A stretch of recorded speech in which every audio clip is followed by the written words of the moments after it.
Fire Department, other federal and local and state law enforcement really running the gamut here. FBI and ATF also on the scene, scanning the water's surface, scanning underneath the water, and scanning the deck of that boat. Of course, we know the Dolly, 970 feet long, 161 feet wide, just absolutely massive. And law enforcement have been deploying infrared and sonar technology in order to scan the water to try to get a hold of just how many motor vehicles, how many individuals dropped when that collision happened at around 1:30 a.m. Now, there are currently 6 unaccounted for. We're told by the mayor that all of those individuals are construction workers that were filling potholes, laying cement on the bridge when this all went down.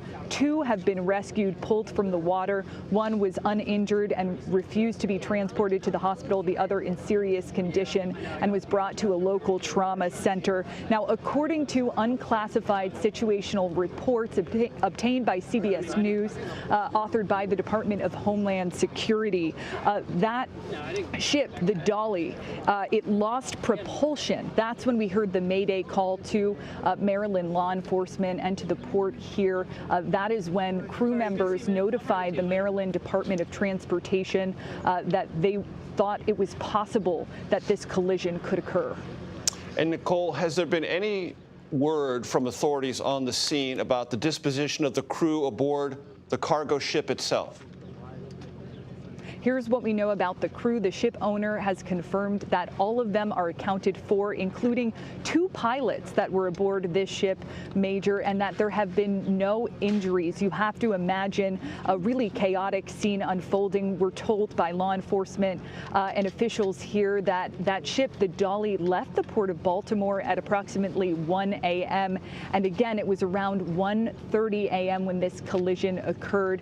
Still awaiting details from law enforcement about just what the timeline was and when it was that crew members became aware that there was a problem aboard.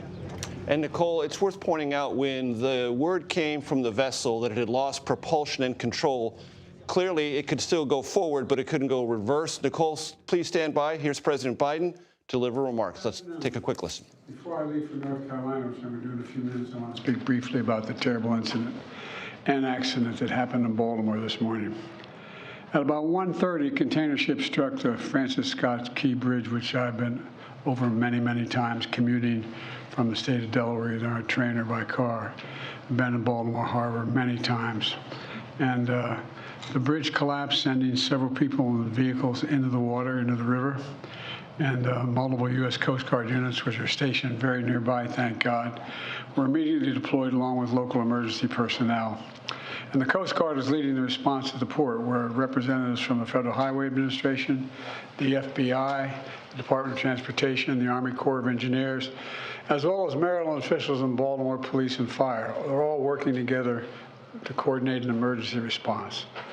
Officials at the scene estimate 8 people were unaccounted for still, not still, were unaccounted for. That number might change. 2 have been rescued, 1 without injury, 1 in critical condition. And the search and rescue operation is continuing for all those remaining as we speak. I spoke with Governor Moore this morning, as well as the Mayor of Baltimore, the county executive, both United States senators and the congressman. And my Secretary of Transportation is on the scene. I told them we're going to send all the federal resources they need as we respond to this emergency. And I mean all the federal resources. And we're going to rebuild that port together. Everything so far indicates that this was a terrible accident. At this time, we have no other indication, no other reason to believe there's any intentional act here. Personnel on board the ship were able to alert the Maryland Department of Transportation that they had lost control of their vessel, as you all know and reported. As a result, local authorities were able to close the bridge to traffic before the bridge was struck, which undoubtedly saved lives. And our prayers are with everyone involved in this terrible accident and all the families, especially those waiting for the news of their loved one right now. I know every minute in that circumstance feels like a lifetime. You just don't know. It's just terrible. We're incredibly grateful for the brave rescuers who immediately rushed to the scene, and to the people of Baltimore who want to say, we're with you. We're going to stay with you as long as it takes. And like the governor said, you're Maryland tough, you're Baltimore strong, and we're going to get through this together. And I promise we're not leaving. Here's what's happening now. The search and rescue operation is our top priority. Ship traffic in the Port of Baltimore has been suspended until further notice, and we'll need to clear that channel before the ship traffic can resume. The Army Corps of Engineers is on the spot and is going to help lead this effort to clear the channel. The Port of Baltimore is one of the nation's largest shipping hubs, and I've been there a number of times as a senator and as a vice president. It handles a record amount of cargo last year. It's also the top port in America for both imports and exports of automobiles and light trucks. Around 850,000 vehicles go through that port every single year, and we're going to get it up and running again as soon as possible. 15,000 jobs depend on that port, and we're going to do everything we can to protect those jobs and help those workers. The bridge is also critical for travel, not just for Baltimore, but for the Northeast Corridor. Over 30,000 vehicles cross the Francis Scott Key Bridge on a daily basis. It's virtually, it's one of the most important elements for the economy in the Northeast and the quality of life. My transportation secretary is there now. As I told Governor Moore, I've directed my team to move heaven and earth to reopen the port and rebuild the bridge as soon as humanly possible. And we're going to work hand in hand with the support of Maryland to support Maryland and whatever they ask for. We're going to work with our partners in Congress to make sure the state gets the support it needs. It's my intention that the federal government will pay for the entire cost of reconstructing that bridge, and I expect the Congress to support my effort. This is going to take some time. The people of Baltimore can count on us, though, to stick with them at every step of the way until the port is reopened and the bridge is rebuilt. You know, we're not leaving until this job gets done. Not leaving until then. So I just want to say God bless everybody who got everyone harmed this morning and their families. And may God bless the first responders, many of whom risking their lives. And the reason I'm not going to take a lot of questions, there's remaining issues that are open that we got to determine what's going to happen in terms of the rescue mission and the like. But Do you plan to go to Baltimore, sir? And if so, how quickly? I do, and as quickly as I can. That's what You said the federal government's also going to pay for the repairs. I'm just curious, this was a ship that appears to be at fault. Is there any reason to believe that the company behind the ship should be held responsible? And then also, you mentioned... That could be, but we're not going to wait for that to happen. We're going to pay for it to get the bridge rebuilt and opened. What did you make of Israel's decision not to attend this meeting this week? Oh, I don't want to get into that. We're going to have plenty of time to talk about Rafah. You mentioned the port. Can I ask about cars? About the port. Remarks from President Biden in the Roosevelt Room about the collapse of the Francis Scott Key Bridge in Baltimore over the Patapsco River. Importantly, the president said this is a terrible accident, no indication of any other explanation other than that. The president also said the federal government will pay for the rebuilding of the Francis Scott Key Bridge and not wait for blame to be assessed on either party, that is to say the shipping company or any other factor. I want to bring in now former National Transportation Safety Board Chair Robert Zumwalt. Robert, share with the audience what the NTSB is doing at this stage and what the next couple of weeks and months will look like.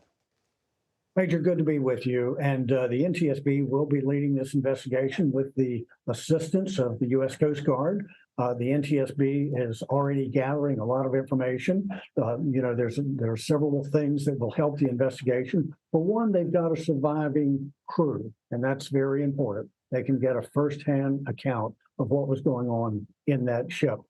We also have a voyage data recorder, which will give us many parameters of what was going on with that ship, with the machinery, with the rudder, with the steering gear.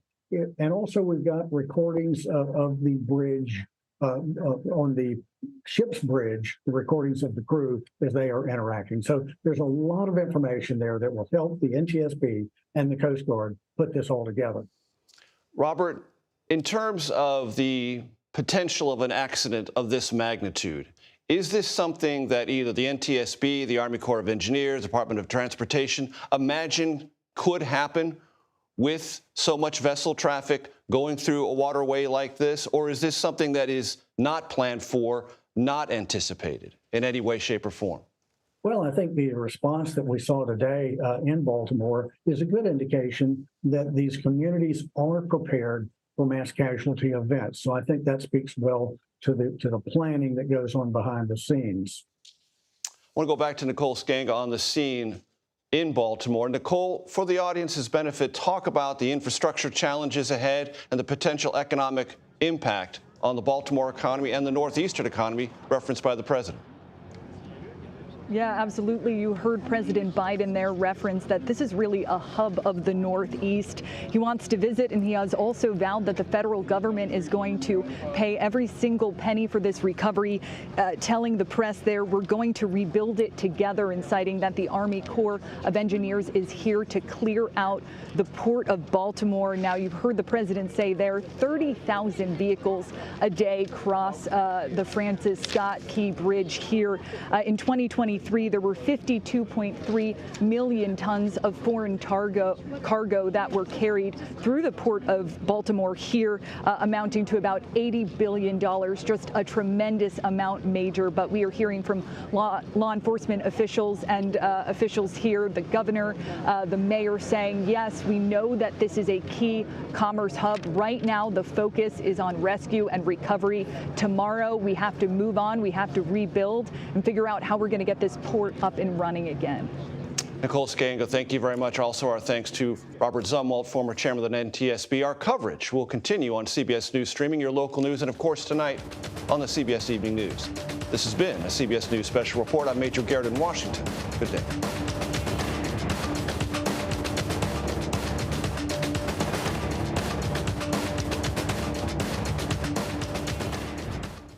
You have been watching more coverage, a special news report on the bridge collapse. We just heard the president speak about the collapse in Baltimore. President Biden and Vice President Harris are now making their way to North Carolina to campaign in the highly competitive swing state.